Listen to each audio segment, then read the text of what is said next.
Hi guys, ಇವತ್ತು ನಮ್ಮ ಜೋಗಿ ಪ್ರೇಮ್ ಅವರು ನಿರ್ದೇಶನ ಮಾಡಿರೋ KD ಫಿಲಮ್ನ ರಿವ್ಯೂ ಮಾಡೋಣ.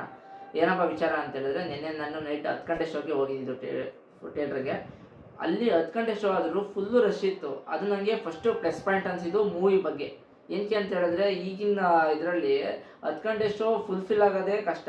ಅದರಲ್ಲಿ ನಿನ್ನೆ ಹೌಸ್ಫುಲ್ಲು ಥಿಯೇಟ್ರು, ಮೋಹನ್ ಥಿಯೇಟ್ರು, ನಾವು ಮೋಹನ್ ಥಿಯೇಟ್ರಲ್ಲಿ ಹೋಗಿದ್ದು ಥಿಯೇಟ್ರು. ಅದು ನನಗೆ ಫಸ್ಟು ಪ್ಲಸ್ ಪಾಯಿಂಟ್ ಅನಿಸಿದ್ದು. ಆಮೇಲೆ ಮೂವಿ ಬಗ್ಗೆ ಮಾತಾಡೋದಾದ್ರೆ, ಓಪನಿಂಗ್ಗೆ ಗುರು ನಿಜವಾಗ್ಲೂ ಹೇಳ್ತೀನಿ, ಅಂದರೆ ನಿಮಗೆಲ್ಲ ಓವರ್ ಅನಿಸ್ಬೋದು ಇದು, ಬಟ್ ನನಗೆ ಅದು ಓವರ್ ಅನಿಸ್ಲೇ ಇಲ್ಲ. ಏನು ಜೋಗಿ ಪ್ರೇಮ್ ಅವರು ಆಗಿನ ಕಾಲದಿಂದ ಏನು ಮಾಡ್ಕೊಂಬಂದವ್ರೆ ಮೂವಿ, ಅದೇ ಥರನೇ ಇಲ್ಲೂ ಬಿಲ್ಡಪ್ ಕೊಟ್ಬಿಟ್ಟು ಸ್ಟಾರ್ಟ್ ಮಾಡಿದ್ರು ಮೂವಿನ. ರವಿಶಂಕರ್ ಅವರು ಆ ಪಾತ್ರಕ್ಕೆ ಸಕ್ಕತ್ತಾಗಿ ತುಂಬಿದ್ರು. ಅಂದರೆ ಏನು ಕತೆ ಹೇಳ್ಬೇಕಾಗಿತ್ತು ಅವರು ಕತೆ ಸಕ್ಕತ್ತಾಗಿ ಹೇಳ್ಕೊಂಡು ಹೋದ್ರು. ನಮ್ಗೆ ಸಖತ್ ಇಷ್ಟ ಆಯಿತು ಅದು. ಸೆಕೆಂಡ್ ಪಾಯಿಂಟು, ನಮ್ಮ ಹೀರೋ ನಮ್ಮ ಧ್ರುವ ಸರ್ಜಾ ಅವರು ನಿಜವಾಗ್ಲೂ ಹೇಳ್ತೀನಿ, ಎಲ್ಲವೂ ನೆಗೆಟಿವ್ ಮಾಡ್ತಾನೆ ಇದ್ರು. ಏನಂತ ಅಂತ ಹೇಳಿದ್ರೆ, ಏನು ಒಂದೇ ಥರ ಆ್ಯಕ್ಟಿಂಗ್ ಮಾಡ್ತಾರೆ, ಅಂತ ಪಡ್ಕೊತಾರೆ ಅಂತೆಲ್ಲ ನೆಗೆಟಿವ್ ಸ್ಪ್ರೆಡ್ ಮಾಡ್ತಿದ್ರು. ಅವರೆಲ್ಲ ಹೋಗ್ಬಿಟ್ಟು ಈ ಮೂವಿ ನೋಡಬೇಕು ಅಂತ ಹೇಳಕ್ಕೆ ಇಷ್ಟಪಡ್ತೀನಿ. ಏನಕ್ಕೆ ಅಂತ ಹೇಳಿದ್ರೆ, ಈ ಮೂವಿಲಿ ಬಡ್ಕೊಳ್ಳೋದಲ್ಲ, ನಾವೇ ಬಡ್ಕೊಬೇಕು. ಯಾಕಂದರೆ ಅವ್ರು ಆ ಥರ ಚೆನ್ನಾಗಿ ಆ್ಯಕ್ಟಿಂಗ್ ಮಾಡಿದ್ದಾರೆ. ಇರೋದು ಹೇಳ್ತೀನಿ, ಎಲ್ಲ ಏನು ಬೇಕು ನಿಮಗೆ, ಎಮೋಷನ್ಸ್ ತೋರಿಸಿದ್ದಾರೆ. ಅಂದರೆ ಎಲ್ಲ ಏನು ನವರಸ ಅಂತ ಏನು ಹೇಳೋಕ್ಕಾಗಲ್ಲ, ಅದರಲ್ಲೊಂದು 4 ರಸ ತೋರಿಸಿರ್ಬೋದು ಅಷ್ಟೇ. ಅಂದರೆ ಆ ಥರ ಆ್ಯಕ್ಟಿಂಗ್ ಮಾಡಿದ್ದಾರೆ ಚೆನ್ನಾಗಿ. ಏನು ಪ್ರೇಮ್ ಸರ್ ಏನು ಹೇಳ್ಕೊಟ್ಟವ್ರೆ ಅದೇ ಥರ ನೀಟಾಗಿ ಆ್ಯಕ್ಟಿಂಗ್ ಮಾಡವ್ರೆ. ಎಕ್ಸ್ಟ್ರಾಸ್ ಏನೂ ಮಾಡೋಕ್ಕೋಗಿಲ್ಲ. ಬಟ್ ಅವರಲ್ಲೂ ಒಂದು ನೆಗೆಟಿವ್ ಹುಡುಕ್ಬೇಕು ಅಂತ ಹೇಳಿದ್ರೆ, ಫೈಟ್ ಸೀನು. ಆ ಫೈಟ್ ಸೀನಲ್ಲಿ ಡ್ಯಾನ್ಸ್ ಮಾಡ್ಬೇಕಾದ್ರೆ ಅವ್ರ ಎಕ್ಸ್ಪ್ರೆಷನ್ಸ್ ಎಲ್ಲ ಒಂದು ಸ್ವಲ್ಪ ಎಕ್ಸ್ಪ್ರೆಷನ್ ಓವರ್ ಅನಿಸ್ತು ಅಂತ ಅನ್ನಿಸ್ಬೋದು ಅಷ್ಟೇ. ಮೂವಿನ ಟೋಟಲ್ ನೋಡ್ಕೊಂಡು ಹೋಗ್ಬಿಟ್ರೆ ಅದು ಎಕ್ಸ್ಪ್ರೆಷನ್ ಎಲ್ಲ ನಿಮಗೆ ಗಮನಕ್ಕೆ ಬರಲ್ಲ, ಯಾಕಂದರೆ ಮೂವಿ ಸಕಾಲ ತೊಗೊಂಡೋಗ್ತಾ ಇರುತ್ತೆ. ಆಮೇಲೆ ಫಸ್ಟ್ ಹಾಫ್ ವಿಚಾರ ಮಾತಾಡ್ತೀನಿ. ಫಸ್ಟ್ ಹಾಫ್ ಅವರು ನಿಜವಾಗ್ಲೂ ಹೇಳ್ತೀನಿ, ಡೈಲಾಗ್ ರೈಟ್ರಿಗೆ ಮತ್ತು ನಮ್ಮ ಜೋಗಿ ಪ್ರೇಮ್ ಸರ್ಗೆ ಹ್ಯಾಟ್ಸ್ ಆಫ್ ಹೇಳಬೇಕು. ಯಾಕಂದರೆ ಇಬ್ಬರು ಸಕಾಲ ತೊಗೊಂಡೋದ್ರು ಫಸ್ಟ್ ಹಾಫು. ಯಾಕೆ ನಾನು ಡೈಲಾಗ್ ರೈಟ್ರಿಗೆ ಹೇಳ್ತಾ ಇದ್ದೀನಿ ಅಂತ ಹೇಳಿದ್ರೆ, ಹಳೆ ಗಾದೆಗಳನ್ನ ಆಮೇಲೆ ಈಗಿನ ತಕ್ಕಂಗೆ ಡೈಲಾಗ್ಗಳು ಬರೀಬೇಕು, ಅದು ಹಳೆ ಕಾಲಕ್ಕೆ ಸೂಟ್ ಆಗಬೇಕು ಅಂತ ಗಾದೆಗಳನ್ನೆಲ್ಲ ಯೂಸ್ ಮಾಡಿಕೊಂಡು ಚೆನ್ನಾಗಿ ಬರ್ತಿದ್ದಾರೆ. ಕೆಲವ್ರಿಗೆ ಅದು ಡಬಲ್ ಮೀನಿಂಗ್ ಅನಿಸ್ಬೋದು, ಏನು ಮಾಡೋಕ್ಕಾಗಲ್ಲ, ಅದು ಅವ್ರವ್ರ ಪರ್ಸ್ಪೆಕ್ಟಿವ್. ನನಗೆ ಅದು ಡಬಲ್ ಮೀನಿಂಗ್ ಅನಿಸ್ಲಿಲ್ಲ. ಚೆನ್ನಾಗಿ ಎಂಜಾಯ್ ಮಾಡಿದೆ, ಕುತ್ಕೊಂಡು ಕೂಗಾಡಿದೆ, ಕಿಚ್ಚಾಡಿದೆ, ಅದು ನನಗೇನು ಅನಿಸ್ಲಿಲ್ಲ. ಆಮೇಲೆ ಯಾಕೆ ಜೋಗಿ ಪ್ರೇಮ್ ಅವ್ರಿಗೆ ಥ್ಯಾಂಕ್ಸ್ ಹೇಳಬೇಕು ಅಂತ ಹೇಳಿದ್ರೆ, ಫಸ್ಟ್ ಹಾಫು ಸಕ್ಕ ಸ್ಪೀಡಲ್ಲಿ ಹೋಯ್ತು. ನಮ್ಗೆ ಗೊತ್ತೇ ಆಗಿಲ್ಲ ಫಸ್ಟ್ ಹಾಫ್ ಹಿಂಗೆ ಮುಗ್ದೋಯ್ತು ಅಂತ, ಟಕ್ಕಂತ ಮುಗಿಸ್ಬಿಟ್ರು.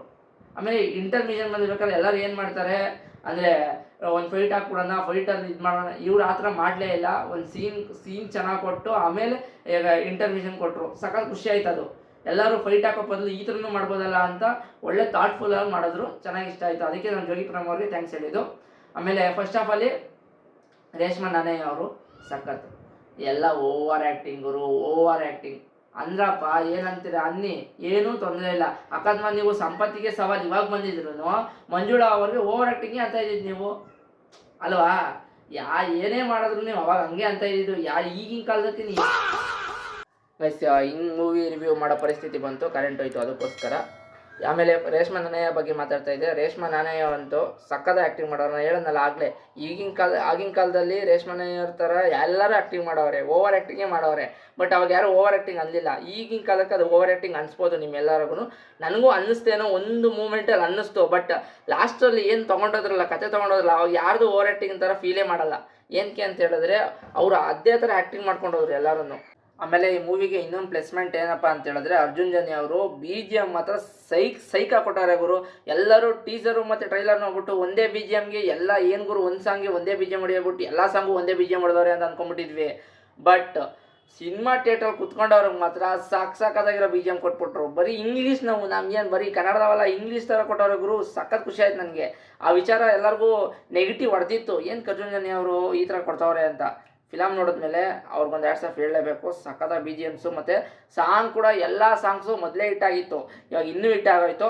ಸರ್ಸೆ ಸಾಂಗು ಇಲ್ಲ, ಏನೂ ಮಾಡೋಕ್ಕಾಗಲ್ಲ, ನಮ್ಗೆ ಬೇಕಾಗೂ ಇಲ್ಲ, ಅದು ತಳ್ಬಿಡೋಣ, ಹೋದ್ರೋಯ್ತು, ನಮಗೇನು ಬೇಜಾರಿಲ್ಲ. ಆಮೇಲೆ ಸಿನಿಮಾಟೋಗ್ರಫರು ವಿಲಿಯಂ ಡೇವಿಡ್ ಅವರು ಸಖತ್ತಾಗಿ ಮಾಡೋರೆ ಗುರು. ಸಿನಿಮಾಟೋಗ್ರಫಿ ಏನಂದರೆ ಬರೀ ಸೆಟ್ಟಲ್ಲೇ ನಡೆದಿರೋದು, ಸೆಟ್ಟು ಮತ್ತು ಗ್ರೀನ್ ಸ್ಕ್ರೀನು ಜಾಸ್ತಿ. ಅಂದರೆ ಬರೀ ಸೆಟ್ಟಲ್ಲೇ ನಡೆದಿರೋದ್ರಿಂದ ಹೆಂಗೆ ತಗೊಂಡೋಗೋದು ಅನ್ನೋದೇ ಭಾರಿ ಕಷ್ಟ ಇದು. ಅಂಥದನ್ನ ಫೇಸ್ ಮಾಡಿಕೊಂಡು ಸಖತ್ ಸಿನಿಮಾಟೋಗ್ರಫಿ ಮಾಡೋರಲ್ಲ, ಹ್ಯಾಟ್ಸ್ ಆಫ್ ಹೇಳಲೇಬೇಕು. ಸಖತ್ ಖುಷಿ ಆಯಿತು ಅವ್ರ ವಿಚಾರದಲ್ಲಿ, ಹೆವಿ ಖುಷಿ ಆಯಿತು ಸಿನಿಮಾಟೋಗ್ರಫಿ. ಆಮೇಲೆ ಡ್ಯಾನ್ಸರ್ಸ್ ಎಲ್ಲ ಮಸ್ತಾಗಿ ಯಾರು ಕೊರಿಯೋಗ್ರಾಫರ್ ಮಾಡಿದ್ರು, ಸಖತ್ ಖುಷಿ ಆಯಿತು. ಚೆನ್ನಾಗಿ ಮಾಡೋರು, ಎಲ್ಲ ಸಾಂಗು ಕೊರಿಯೋಗ್ರಾಫರ್ ಚೆನ್ನಾಗಿ ಮಾಡೋರೆ. ಕಮಾನ್ ಕಾಳಿ ಸಾಂಗ್ ಬಂತು ಗುರು ಲಾಸ್ಟಲ್ಲಿ. ನಾವೆಲ್ಲ ಬರೀ ಇಲ್ಲಾಜಿಕಲ್ ಅಂದ್ಕೊಂಡ್ಬಿಟ್ಟಿದ್ವಿ ವಿಡಿಯೋ ಸಾಂಗ್ ನೋಡ್ಬಿಟ್ಟು, ಅಂದರೆ ಫಿಲಮ್ ರಿಲೀಸ್ ಆಗಿನ ಮುಂಚೆ.